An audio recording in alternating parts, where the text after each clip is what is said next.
And it's an important term to understand because according to your book, looking at at Blanchard's reporting, as many as 82% of straight trans people, like men who claim they're women, who are not gay, are in fact autogynephiles. So can you explain what that is? Sure. I'm going to say before I start, though, that I don't care what a man's motivation for coming into women's spaces is. He's not welcome. I don't care if he's very sincere. I don't care if he's not a pervert. I don't care if he's gay or straight. It's a women's space. He is not welcome.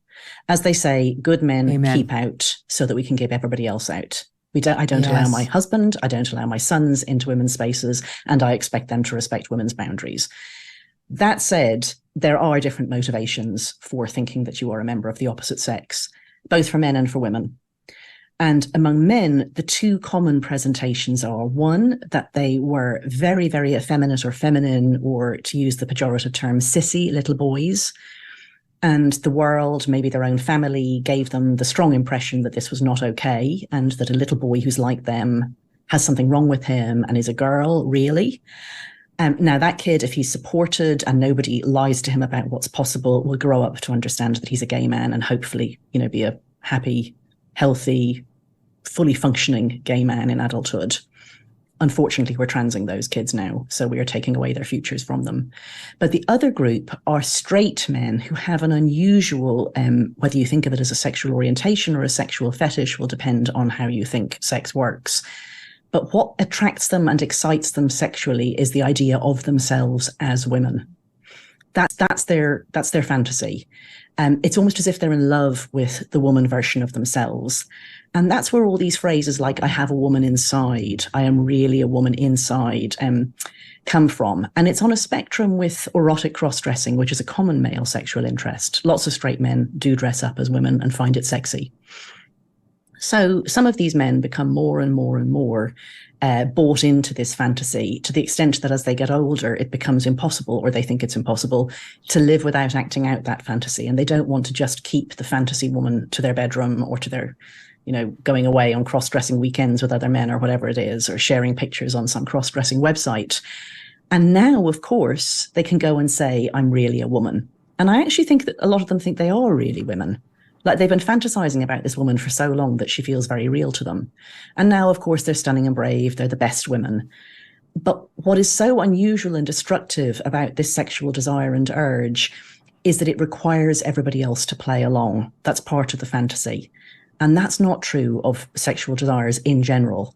Like, I'm a heterosexual woman. I don't need other people to validate that as long as my own husband agrees with me that I'm a heterosexual woman and we stay together. That's it. The rest of the world doesn't have to play along with anything for that.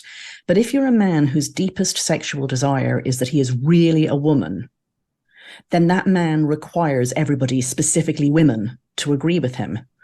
And he doesn't just want to cross-dress, he wants to come into women-only spaces because he wants to be in the place where his womanhood is validated. So that doesn't just mean that he wants to use the women's toilets and the women's changing rooms and so on because that's convenient.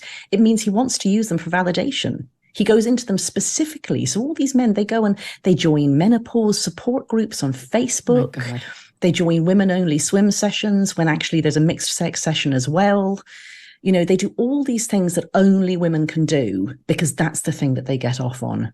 And any woman who says, sorry, mate, you're a man, not welcome, she's striking a blow at the heart of his own self-image and his erotic fantasy as well. And men and their sex drives, it's one of the forces that moves this world is what men want sexually. And these men are very, very motivated. I think of them as the beating nuclear reactor at the heart of this movement. They may not even be numerically the biggest part of this movement. And in fact, the foot soldiers of this movement are the young women who have grown up in queer theory at universities, and they're the worst for parroting that trans women are women. But without this hard core of men whose dearest and sole desire in life is to force everybody to pretend that they're women, this would not have got so far.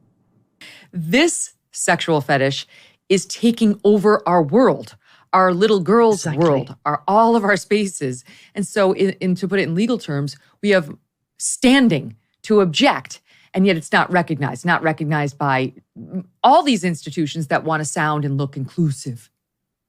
And the worst thing about this, sort of to finish the, why these people are the toxic beating nuclear reactor at the heart of this movement, is because it's so central to their self-image and so central to their sexual fantasy that they really are women.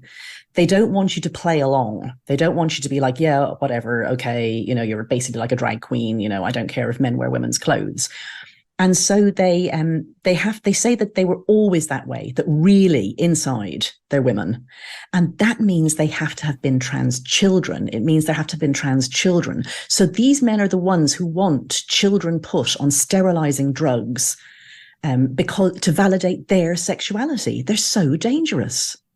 And we are seeding the debate because we've been shamed by the media, by, as you point out, the main leaders of the movement, the generals, the young women who have been indoctrinated in queer theory in the universities. We're allowing these people to shame us. It's bad enough for us, but it's a totally different matter when we're talking about our children. If you're too afraid to stand up for yourself, you must find a way to stand up to this. Otherwise, our children are not only going to be hurt by these people, some of them, but they're going to be indoctrinated into thinking, and the harm is only going to spread. All right, Helen Joy stays with us. I want to pick it up.